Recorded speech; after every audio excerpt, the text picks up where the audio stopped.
Hi, Mike. It's great to see you again. How are you holding up in this weather? Hi, Sarah. I'm doing okay, but what do you mean by holding up? I hear this phrase a lot. Oh, a holding up is a casual way to ask how someone is managing or coping with something. It's like asking, how are you dealing with something? We use it a lot in small talk. That's helpful to know. I'm holding up pretty well then, despite all the rain. By the way, how do people usually start small talk in English? I find it challenging sometimes. The weather is actually one of our favorite conversation starters. We also often use phrases like, how's your day going? Or what brings you here today? What brings you here? Is that like asking why someone is at a place? Exactly. It's a friendly way to ask about someone's reason for being somewhere. It's less direct than, why are you here? Which might sound a bit rude. I've noticed people saying, fancy seeing you here when they meet someone unexpectedly. What does that mean? Fancy seeing you here is a friendly expression we use when we run into someone unexpectedly. It's like saying, what a nice surprise to see you here. It's more casual and playful than just saying hello. That's interesting. And sometimes I hear people say, long time no see. Is that correct English? Yes, long time no see is a very common informal phrase we use when we haven't seen someone for a while. Even though it's not grammatically correct, it's widely accepted in casual conversation. Speaking of casual conversations, what about when someone asks, what's up? I never know if they're actually asking what I'm doing. What's up is what we call a greeting phrase. It can mean different things depending on the context. Sometimes it's just another way to say hello, and other times it means what's happening or how are you? I've also noticed that some people say, how's everything right after saying, what's up? Isn't that redundant? Actually, that's a good observation. In English, we often use what we call greeting chains, multiple greetings one after another. It's perfectly normal to hear something like, hey, what's up?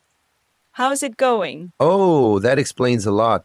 And what about when someone says, how have you been? Instead of, how are you? Is there a difference? Yes, there is. How have you been? Implies that some time has passed since you last saw the person. It's asking about the period between your last meeting and now, while how are you is more about the present moment. That's interesting. I've also heard people say, how's tricks? What does that mean? Laughs, that's a very casual, somewhat old-fashioned way of asking, how are things? Or how are you? It's what we call idiomatic small talk, phrases that don't make literal sense, but have become part of everyday conversation. Speaking of things that don't make literal sense, why do people say, what's cooking, when they're not in a kitchen? That's another informal greeting. It's similar to what's up or what's happening. The phrase probably came from the idea of what's brewing or what's developing. We have lots of food expressions in English. Really? What other food expressions do people use in conversation? There are many. We might say someone is as cool as a cucumber when they're calm, or something is a piece of cake when it's easy. These are what we call food idioms. That reminds me, sometimes when I'm leaving, people say, take it easy. What exactly should I take easy? Laughs. That's just another way of saying goodbye and relax. Or don't stress, all at once. It's what we call a farewell phrase with good wishes. Similar to saying take care or be well. I've noticed that sometimes people add man or buddy to these phrases, like, take it easy, man. Is that okay to use with everyone? That's a good question about what we call casual address terms. Words like man, buddy, dude, or mate are very informal and usually used between friends, particularly among men. You wouldn't want to use them in formal situations or with people you don't know well. What about when someone says, keep in touch? Do they actually expect me to contact them? That's what we call a social courtesy phrase. Sometimes it's just a friendly way to say goodbye, but if it's said with more emphasis or followed by, let's get coffee sometime, they might genuinely want to stay in contact. And what about have a good one? One what? Laughs. That's a great example of what we call an abbreviated expression. The one could refer to a day, weekend, evening, whatever time period is relevant. It's just a shorter, more casual way of saying, have a good day. I've also noticed that some people say catch you on the flip side. What's a flip side? That's a fun piece of slang that actually comes from vinyl records. You know, the ones with music on both sides. The flip side was literally the other side of the record. Now it's just a playful way to say, see you later, or see you next time. Sometimes when I'm talking to someone, they'll say, I hear you, even though I know they can physically hear me. What does that mean? That's what we call an empathy phrase.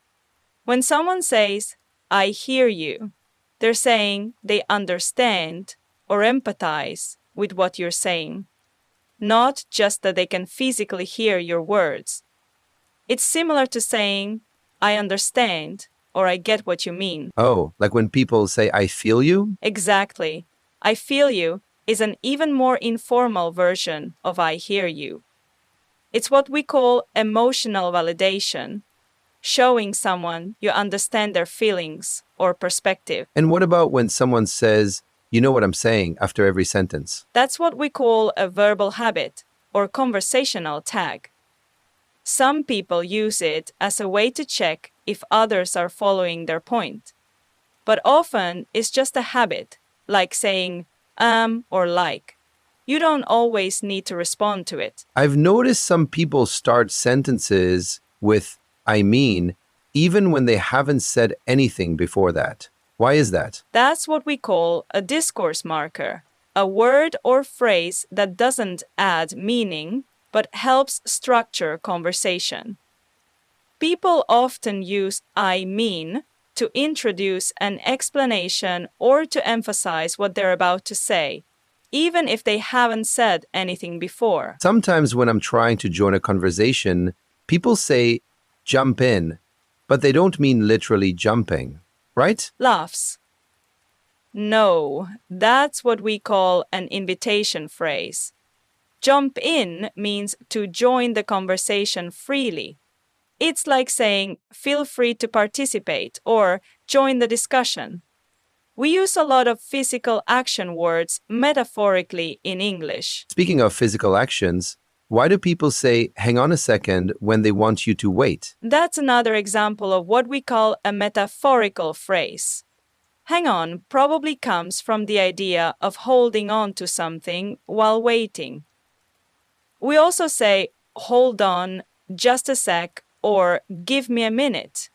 They all mean the same thing. And what about when someone ends a sentence with, if you know what I mean, should I always know what they mean? That's what we call a conspiratorial phrase. Sometimes it suggests there's a hidden meaning to what they're saying, but often it's just another way to check if the listener is following along, similar to, you know. I've also heard people say, don't be a stranger when saying goodbye.